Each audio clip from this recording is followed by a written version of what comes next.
Welcome to Films and Stuff with your hosts, Pete Mitchell and Ethan Hunt.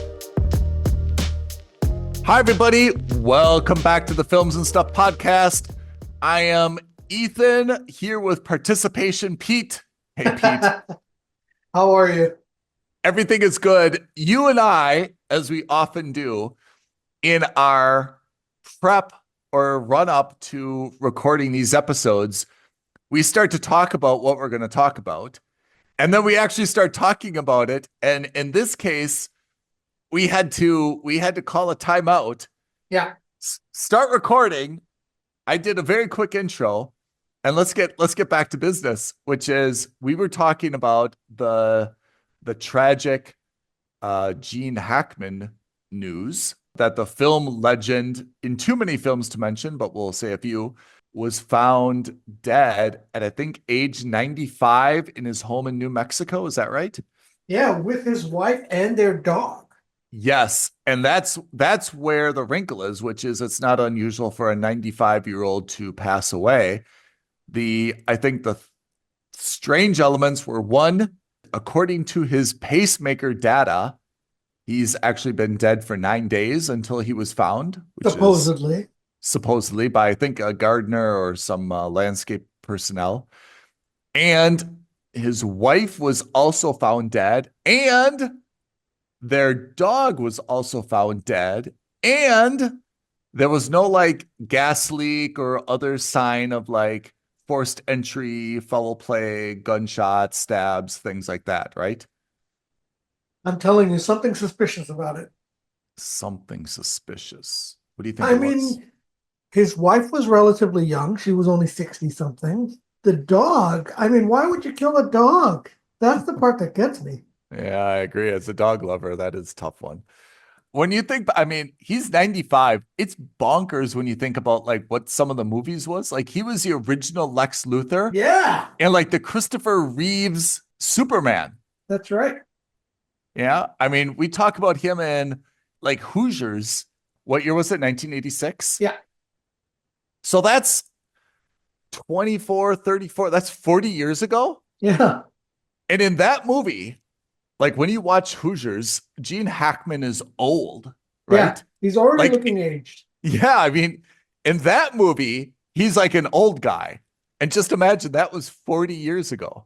So that's one of the Hollywood newses. Anything else? I guess Academy Award nominations came out. You and I have came out. Academy Awards are tomorrow night. I have to say, and it sounds bad, especially because we're the Films and Stuff podcast and we're all about films and stuff. Could not care less this year. I agree. You know, I'm in a situation where I want to feel bad about it, but I really don't feel bad about it. I don't. Not It's at all. actually, it's my regret for an absence of regret that is the strongest emotion, you know? Like, yeah. Like you said, I feel like we should care and we just don't care. And I don't know why that is. I mean, I used to think of, you know, the Academy Awards is this big prime time gala and everyone was wearing gold dresses or the stage was all gold. And like, even like my mom, you know, who's by no means like a tabloid addict or like into like Hollywood and stuff, you know, with like, it'd be on like one of the network channels and she'd turn it on and we'd all watch and everyone would make these big speeches and they'd be crying. And it was like they were handing out like Super Bowl trophies, you know, like, this was a World Cup for everybody, you know, like they finally got the award after this career. And it felt like it was the culmination of their acting journey, you know, and they're finally validated, you know, like that quarterback who finally wins the Super Bowl, or, you know, the footballer who finally gets to lift the World Cup, right? It just validated their whole life and their whole career. And it was kind of I'm going to Disney World kind of moment. Yeah, absolutely. And now it's kind of like, I don't even know who's nominated anymore. The films that are nominated, and you and I, again, we watch a lot of TV and films. Absolutely. And when they say, okay, these are the nominees for Best Picture, and I'm like, I don't know any of those. Not just have I not seen them, I've never even heard of them. And if you ask me tonight to go watch those 4 movies, I don't know if I could even find them. I don't know if I'd even want to find them. That's the other crazy Yeah. part. So I feel like the Academy Awards have somehow morphed from a lifetime validation award to some like kind of a newcomer who have never really heard of before, who gets like best picture, best director, best this, right? Eh, I also think and this is going to sound, again, not great, but I also think that a lot of it has become like, how do we promote like the quote unquote art of cinema versus what's actually a fun movie to watch? there it is, which is, I agree. I think that the awards have now started to follow a little bit more of a narrative, and that's Yeah. fine. I mean, an award can be whatever, right? I mean, but I agree that it's kind of like less of a who is the champion based on, our objective assessment of this film or actor or music, and more of a, well, hey, what's the story we want to tell? We really want, this to get more publicity, or we really want to spotlight this. And, well, of course, Brad Pitt's, been an amazing actor, but, he's won it before. This film doesn't really like, meet our criteria. So instead, we're going to kind of go in this direction. It's entirely fine. I mean, there's no right or wrong or rule against that, but you can't be surprised that people are less enthusiastic about finding out who is the winner when the winner is just more of a lottery than like a deserved victory. And I'm not saying that you have to be a commercial success to Yeah. be a good movie. There have been lots of Yeah. movies that were commercial successes that weren't awarded and vice versa. Mm. But there is something to also obscurity. Yeah. And I feel like a lot of these movies, at least in my eyes, are much more obscure in the last couple of years than they have been other. I'm okay with the obscurity, but then you know what I wish? I wish the Oscar Academy or the Academy would then have like their own channel, their own streaming platform, and I could actually watch Yeah. I don't know a lot of these movies where I can see them. Yeah. And that's the other problem is there's, especially for the international markets, there's a lot of movies that just don't make it. So anyway, that's my 2 cents on why I'm not watching the Oscars this year.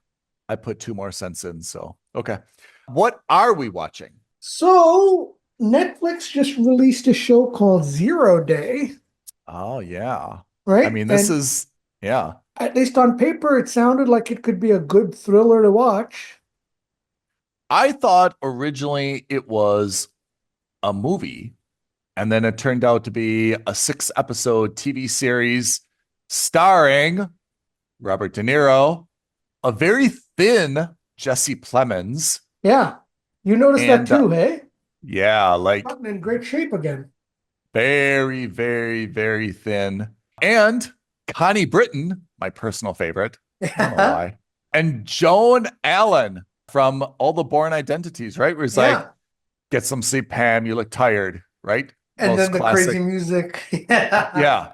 And Matthew Modine is in it. Tell me, what did you think of it? I think it had a very strong start, episode 1. And Yeah. by that, I really mean halfway through episode 1. Yeah. Right? It had the potential to be like this cyber thriller. I mean, the premise is that, Robert De Niro is an ex-president, very well liked by both sides of the political aisle. Yep. And he's retired. He's meant to be writing his memoir, but isn't able to for a variety of reasons. And his daughter, who's Lizzie Kaplan, is also in the House of Representatives now, but there's some friction there. The US undergoes a cyber threat, or not a threat, sorry, a cyber attack. That's what the Zero Day comes from, where like all the different systems, like the train schedules, the FAA, all these kinds of things kind of get attacked at the same time. Tons of people die. All that kind of crazy stuff happens. Mhm. And up until that point, I was like, oh, this could be really interesting. There could be something about this. It seems Yep. grounded. It seems not real, but it seems like in the realm of possibility. Yep. And then we learned that he's been asked to head up a task force. And then we learned that he's also got some kind of potentially mental problems, or maybe he's Yeah. seeing things that he's not supposed to be seeing, or he's misremembering things. And like Yeah. they made a big deal about him always writing things down in his Yeah. notebook. So that's the first episode, and that's kind of the second episode. That's all I saw. What did you think so far? I saw 4 episodes. I agree with you. I thought the start of it was very good. And I kind of like the idea of the cyber attack, although I think it was a little bit too dramatic. But anyway, I get the point. Then at the end of episode 1, spoiler alert, they made De Niro, they kind of called into question, like, does he have Alzheimer's? Did he leave the White House because, he was kind of losing his marbles? They kind of called into question, like, was he hearing things and seeing things? Do you want me to spoil it for you? Please go ahead. So they've found a very creative way to explain away this issue, I Okay. would say. I'm satisfied with the way that they fixed the issue, but I kind of wish it wasn't an issue in the first place. It just adds kind of a distracting B plot or C plot to the show that I didn't think needed more of the distraction. Okay. I kind of like the political intrigue.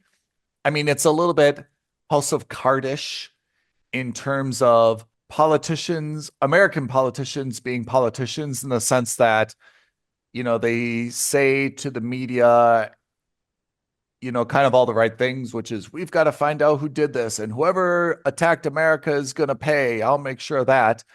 To behind the scenes, kind of this political manipulation, like, well, we've got to, if it was us, we've got to, hide that and let's blame it on this country instead, even if it's not necessarily them, Right. because, that will be good. And, all this kind of like chessboard stuff that is not really relevant to who actually, carried out the attack and is responsible for, killing people. Yeah. I'm still watching it and I'll probably finish it because I want to see how it ends up. I think it's by no means a perfect show. I think it's a little bit flawed.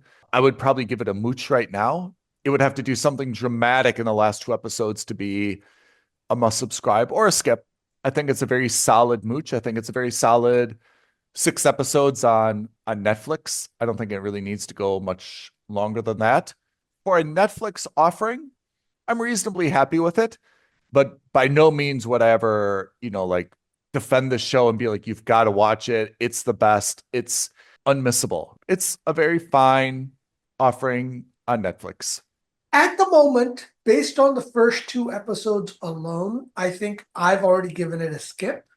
Based on what you said, I might Mm. be able to upgrade it to a mooch. And, given I value your opinion on these shows, I probably will continue watching it based on that recommendation. And I'm not saying it's a recommendation, but based on what you just said. I think both things can be true at the same time, which is if you watch look, there's times when we're just scrolling for something on Netflix, and I think this one scratches an itch. But at the same time, I fully agree. If you don't watch this show, there's nothing that you're going to miss. You're not missing the opportunity to, talk about it with your colleagues. You're not missing any pop culture references. You're not missing any background that you need if there's going to be a second season. You're not missing any great sci-fi. You're not missing any witty banter or funny lines. Your life, sincerely, is not going to be at all impacted by missing this. Compare this to, for example, Game of Thrones. And it's not as though if you died without watching Game of Thrones, you would live an incomplete life. But there is something to be said for not being able to engage whatsoever with people in terms of, just general references to kind of like Games of Thrones, right? So in 0 day, I don't think you're missing out on anything in life. Something like Game of Thrones, I would say, certainly you can have a very fulfilling life without ever watching Game of Thrones, but you're definitely going to be left out of some conversations, some jokes, some opportunity to find like something common to talk about at a dinner party. If you're like, no, I never watched Game of Thrones, I have no idea what you're talking about, right? I don't know what a Lannister is, like something like that. Versus if you're sitting at a dinner party and someone's like, hey, did you see 0 day? And you're like, no. They're like, okay. Did you see Game of Thrones? You're like, yeah. It's like you can still strike up the same conversation, right? Yeah, exactly. I think you're right to give it a skip. I think I'm right to give it a mooch, which is, hey, look, if you're looking for something to watch on Netflix, like I said, I think it will absolutely satisfy you if this is the type of thing you want, right? If you're not interested in a Washington, D.C. centric political backfighting, backstabbing, whodunit kind of espionage show, don't watch this. Yeah. If you find DC politics repugnant, do not watch this show. You will not be made happy. Right. It's actually less about the cyber attack than it is, I think, about the DC politics and the persons involved in trying to like find who did it or pin who did it than really the cyber itself. And that's a little bit disappointing. I was hoping there's going to be more of a cyber element to it. Yeah. Yeah. And I think that was the problem I had with it, was because it seemed like that's where they were going for the first 45 minutes of that show, of the first episode. It seemed like, oh, this is going to be a cyber thriller where they're going to be chasing down this like rogue element, whether it's within the government or within a foreign nation. I thought that's what it was going to be. Then it very quickly veered into, is Robert De Niro mentally competent? He seems to be losing his mind. Yeah. And I was just like, that's a different tack to go, but that is not one that I'm particularly interested in seeing. So what I thought was going to happen, remember they did, as you mentioned, make a big show of like all his little diaries or journals, right? Yeah. So I thought this was going to go kind of like, remember Three Body Problem? Yeah. Where also on Netflix, where it's like, hey, the aliens can see everything in our technology, so we're going to have to go like old school, right? Yeah. Pen and pencil. We're going to have to like hide everything. I thought that's what was going to happen here, because basically, if all your devices have been hacked, does it really make sense to like sit in this big DC office command center with all these computers saying, hey, let's coordinate our research and try to find out who did this, right? Yeah. Like the hackers, if they could, should just like turn off all their monitors, right? Right. I thought that was like a fundamental gap in this, which is, so how are you actually, like everyone's just on their phone doing Google search, like emailing, like, wait a second, if you've really been hacked and you were really worried that the software is already on your devices, and they made the big show of like, it's every device, it's on iOS and Android. And how is this how you're trying to like track them down? Like you don't have any certainty. So I thought he was going to come back and be like, all right, guys, I've got this system. We're all going to use pen and paper. And I thought he was going to go old school. And I thought he was going to have a carton where he's just going to be like, everybody meet your new high-tech devices. And he passes out a bunch of Moleskine notebooks that he has and says, from now on, everything is done by this and in-face meetings. That's it. Yep. Yeah. So I thought they're going to go like old school Apollo. And, I don't know. I thought that was going to be like the fun part of this show, is that, he was going to like whip them into a frenzy and everyone was going to like push back, be like, oh, the old guy's lost it. What am I supposed to do with this? I've never used a pencil before. And, in the end, he was going to like have this organized, great system, and we'd feel like so patriotic and, I don't know, energized by it. And eventually they were going to put all these little slips of paper together and solve the problem. Yeah. For me, that's a little bit of a logic gap, but anyway, it's Netflix. So that's 0 Day on Netflix. Pete gives it a skip. I give it a mooch. I think there's not much else to say about it. Probably a one and done series. I don't see this as, like a second series at all, or a second season. The other thing I'm watching is season 3 of White Lotus. And you've never gotten into White Lotus. I saw the first season as a part of one of our streamer skips. And then I was just kind of like, meh, it's got a lot of press and like a lot of people are following it, but it never did anything for me.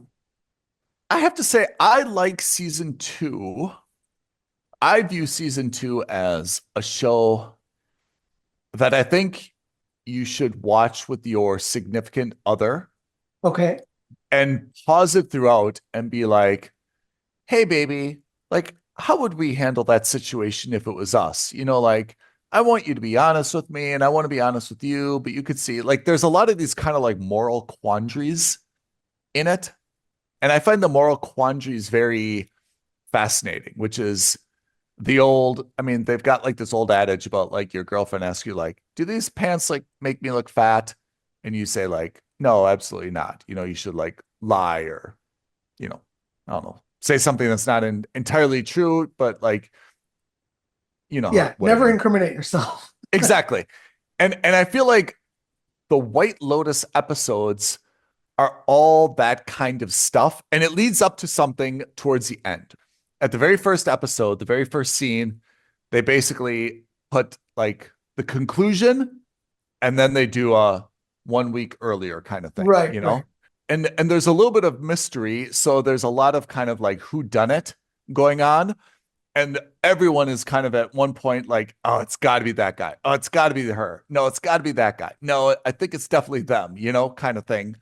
And it, of course, doesn't turn out exactly the way that anyone imagines it. But there's a lot of that moral quandary stuff. And I think that's so fascinating because I think I've taken up the phrase, well, like both things can be true at the same time.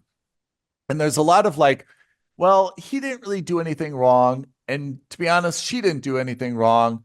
But it was the fact that they were both kind of trying to do the right thing that led to this big miscommunication or brouhaha or whatever, right? Right, right. So I like White Lotus just because of all those things, because I think there's some very realistic but complicated situations that are interesting to kind of like take a hot take on, well, what should he have done or what should she have done or would you have done it this way? And also the White Lotus season 1 and season 2, it's not entirely the same characters, but there's some common characters. Right. So White Lotus, of course, is, I guess, a fictitious resort. And the first episode takes place in Hawaii and the second one in Italy. And now the third one takes place at a White Lotus resort in Thailand. And again, there's some commonality between the characters in the first, second, and third seasons, but by no means all the characters. I would say just kind of one or two. You kind of get to follow some of their storylines and see them reappear and how like people perceive them fresh. Does that make sense? So yeah. For example, like in season 1, you're like, oh, the guests are like, oh, well, that's the rich couple, right?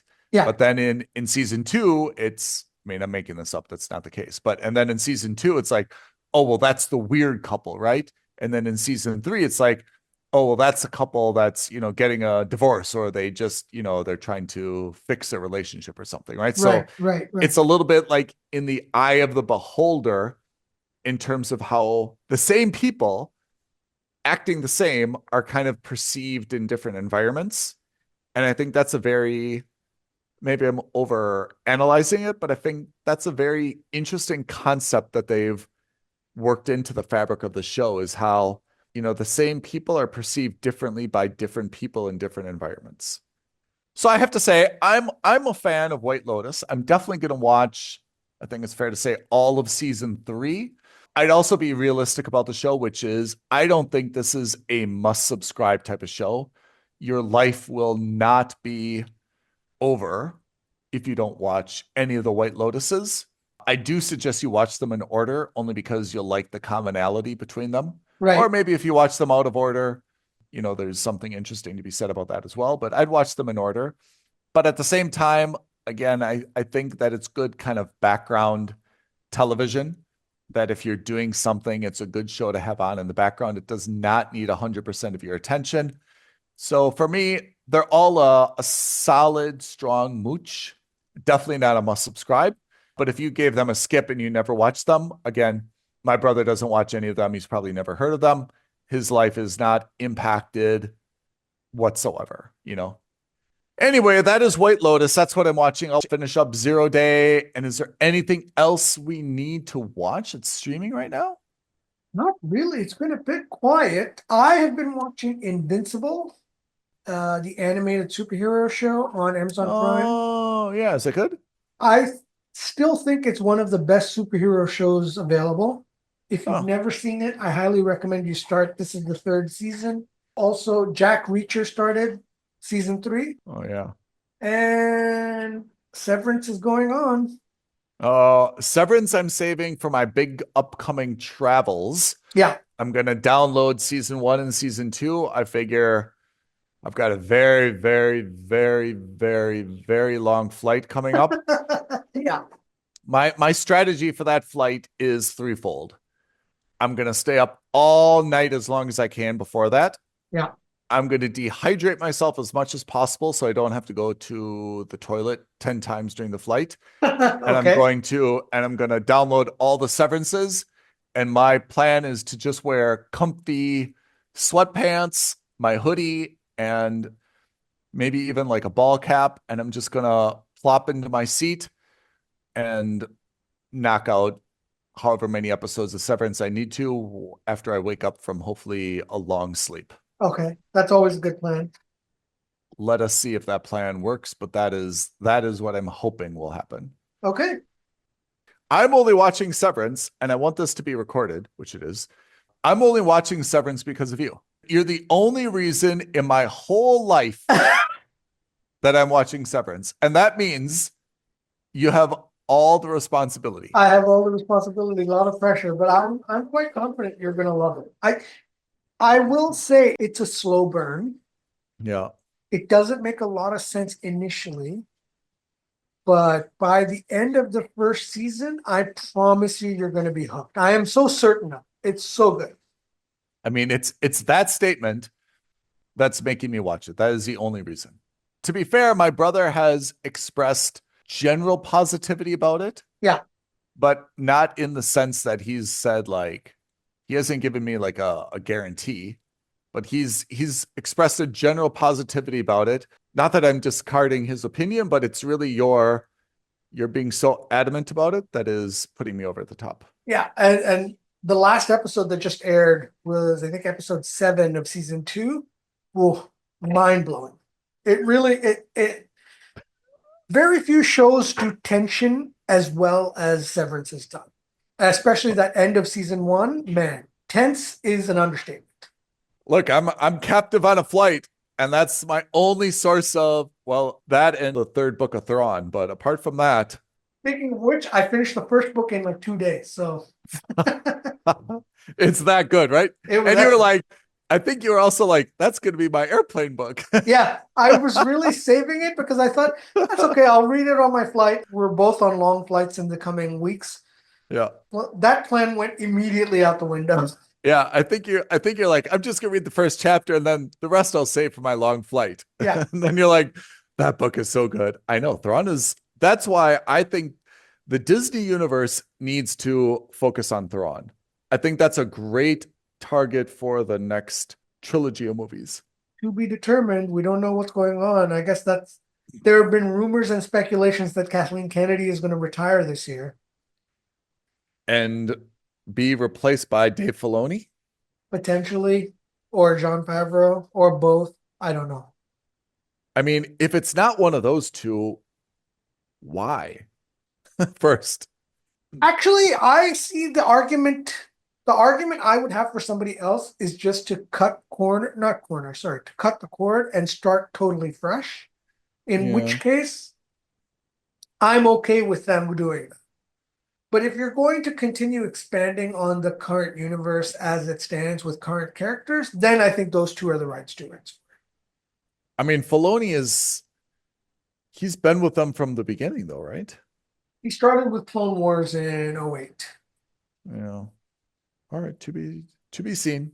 Okay, Pete, I think we've wrapped it up for this episode of Films and Stuff, huh? We've talked about not a patented rant, but we got a lot of stuff in. Absolutely. Absolutely. But one of the things that we haven't talked about that I would like to get feedback from our listeners, we are dangerously short on our stream or skip list of TV shows to watch. Ooh, So true. if you have any recommendations, new shows or old, we're in. Let us know. Tweet at us at FNS Podcast. DM us on Instagram at Films and Stuff Podcast. Or the best thing you can do, leave a comment below, hit that subscribe button, and hit that notification bell. Pete, I could not have said it better myself. Folks, we really appreciate you listening to us, and we do hope that you'll give us some feedback, comments, or suggestions. We love arguments. We promise no more spoilers if we can help it. We can't help it. We can't help it. All right, that's it for this week's episode of Films and Stuff Podcast. Participation, Pete. Appreciate your participation, as is your name. And I'm signing off, and we will see you guys next week, next episode, Films and Stuff Podcast. Thanks, Ethan. Thanks, everyone. Thanks, everyone. Bye now. Thank you for listening to another episode of Films and Stuff. If you haven't already, please subscribe and review on Apple Podcasts, Spotify, or wherever podcasts are downloaded. Films and Stuff. There is no substitute.